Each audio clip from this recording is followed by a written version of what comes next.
لیکن جیسے ہی اوپر گئی تو بند دروازہ میرا منہ چڑھا رہا تھا۔ بھابھی میری بیٹی کو لے کر کمرے میں بند ہو گئی۔ یا اللہ، یہ کیا معاجرہ ہے! خدا جانے کہ اسے کیا ہی پٹیاں پڑھا رہی ہیں۔ ایسی عورتوں کا تو کوئی بھروسہ نہیں۔ یہ سوچ سوچ کر میرا دل ہول رہا تھا۔ میں جانتی تھی کہ بھابھی کوئی نہ کوئی بات میری بیٹی کو ایسی ضرور کہیں گی کہ میری بیٹی مجھ سے متنفر ہو جائے۔ وہ تو ویسے ہی اپنے رشتہ داروں کو بہت یاد کرتی تھی، اب نہ جانے بھابھی اسے کیا پاٹ پڑھا دیں گی۔ میں نے دروازہ بجایا بھی، پر بھابھی نے دروازہ نہیں کھولا۔ مجھے بڑا غصہ آیا۔ میں نیچے چلی گئی۔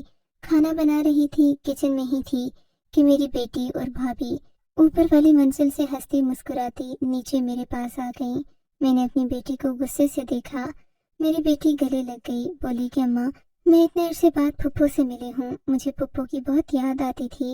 میں سمجھ نہیں پا رہی تھی کہ میری بیٹی اور اس کی پھپھو میں اتنی دوستی یکدم ہو کیسے گئی۔ میں نے ان سے کچھ نہیں کہا، خاموشی سے یہ حرکتیں برداشت کرتی رہی۔ بس بھابھی جان نے کچھ ہی دن میں چلے جانا تھا، سو میرے لیے کوئی بڑی بات نہیں تھی۔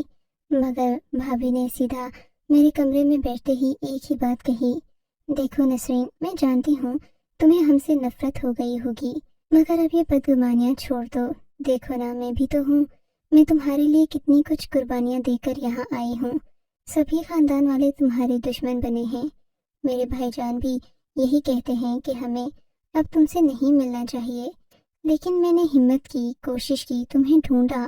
اس کا مطلب تو یہی ہوا کہ مجھے تمہاری یاد آ رہی تھی، میں تم سے ہمیشہ سے ملنا چاہتی تھی، مجھے اپنی غلطی کا احساس ہو گیا تھا، اب تم بھی ہمیں معاف کر دو۔ آخر تمہارا کیا جاتا ہے، اب اس بات کو کافی عرصہ بیت گیا ہے، ویسے بھی اللہ نے تمہیں بہت کچھ دے دیا ہے، اس کی وجہ سے تم ہمیشہ خوش اور کامیاب رہو گی، تمہاری زندگی میں کوئی غم نہیں آئے گا۔ اگر تم کو لگتا ہے ہوں تو بے شک اپنی بیٹیوں سے پوچھ لو، اگر میں اتنی ہی بری ہوتی تو تمہاری بیٹیوں کو میں کیوں کر اچھی لگتی۔ میری بھابھی بولے جا رہی تھی، مجھے غصہ آ رہا تھا پر میں چپ رہی۔ تھوڑی دیر بعد بھابھی نے ایک اور انوکھی بات کر دی، دیکھو نسرین، اگر تم نے مجھے معاف کر ہی دیا ہے تو پھر مجھے اپنی بیٹی کا رشتہ دے دو، تم تو جانتی ہو کہ میں تمہیں کتنا پسند کرتی ہوں، اگر تمہاری بیٹی بیاہ کر میرے گھر آ جائے گی تو تمہارا ہی بھلا ہوگا۔ کیوں بھابھی، میرا بھلا کیوں ہوگا؟ میں نے نہ سمجھی سے پوچھا تھا۔ پہلے آپ صرف میری نند تھیں، مگر اب میرا آپ سے دوہرا رشتہ ہے، میں نہیں چاہتی کہ اب اس رشتے میں تیسری گرہ بھی لگے اور رشتے اور زیادہ مشکل ہو جائیں۔ میں رشتوں کو پیچیدہ نہیں بنانا چاہتی، آپ کے ساتھ پہلے ہی 2 رشتے ہیں، اب اپنی بیٹی دے کر مزید عذاب نہیں پالنا چاہتی۔ میرا ٹکا سا جواب سن کر بھابھی نے منہ بنا لیا، دیکھو بھائی، ہو سکتا ہے کہ تمہاری بیٹی میرے گھر آ کر زیادہ خوش رہے، تم سوچ لو اچھی طرح، میں کچھ دن بعد پھر آؤں گی۔ یہ کہہ کر بھابھی میرے گھر سے چلی گئی۔ میں نے سکون کا سانس لیا تھا، کیونکہ میں اب ان کو مزید اپنے گھر آنے نہیں دینا چاہتی تھی، پر میری بیٹی ان کے جانے سے بہت زیادہ اداس ہو گئی، کہنے لگی، مجھے پھپھو بہت اچھی لگتی ہیں۔ اگلے ہی دن میں اپنے گھر آئی تو میری بیٹی گھر سے غائب تھی، میں نے اسے بہت ڈھونڈا پر وہ نہ ملی۔ میں نے اپنی باقی بیٹیوں سے پوچھا، پتہ چلا کہ میری بیٹی اپنی پھپھو سے ملنے کے لیے گئی ہے۔ یہ سن کر مجھے بہت غصہ آیا، پر اب میں اپنے واپس سسرال جا بھی نہیں سکتی تھی، میں بالکل نہیں چاہتی تھی کہ میرے گھر والے مجھ سے ملیں، سو میں خود ہی اپنی بیٹی کا انتظار کرنے لگی۔ میں جانتی تھی کہ وہ خود آ جائے گی، میرا جانا ضروری نہیں تھا۔ میں نے خاموشی اختیار کر لی۔ شام کو تقریباً 7-8 بجے میری بیٹی گھر میں خوش لگ رہی تھی، چہرے سے ہی اس کی لالی ٹپک رہی تھی۔ میں نے پوچھا، بیٹا کیا ہوا، تم کہاں گئی تھیں؟ پہلے نرمی سے پوچھا، سوچا کہ شاید وہ سچ بتا دے گی، پر وہ جھوٹ پر جھوٹ بولنے لگی تو غصہ آ گیا۔ میں نے اپنی بیٹی کو خوب مارا۔ میری بیٹی رونے لگی اور بولی، میں کل ہی پھپھو کو گھر بلاؤں گی، وہ اب یہاں رہیں گی، آپ نے تو ہمیں سب خاندان والوں سے الگ کر کے رکھا ہوا ہے، مجھے ایسی زندگی نہیں چاہیے تھی۔ میری بیٹی پٹر پٹر بولنے لگی۔ میں سمجھ گئی کہ بھابھی نے ضرور اسے اپنے رنگ میں رنگ دیا ہوگا، مگر اس کی نوبت نہیں آئی۔ بیٹی کے پیچھے پیچھے بھابھی جان بھی گھر آ گئی۔ بولی، میں نے سوچا کہ تم میری بیٹی کو ڈانٹ نہ دو، اسی لیے میں اس کے پیچھے آئی ہوں۔ دیکھو بھائی، وہ اپنے رشتہ دار کے ہاں گئی تھی، اس نے کوئی غلطی یا گناہ نہیں کیا، تم یہ بات کیسے کہہ سکتی ہو؟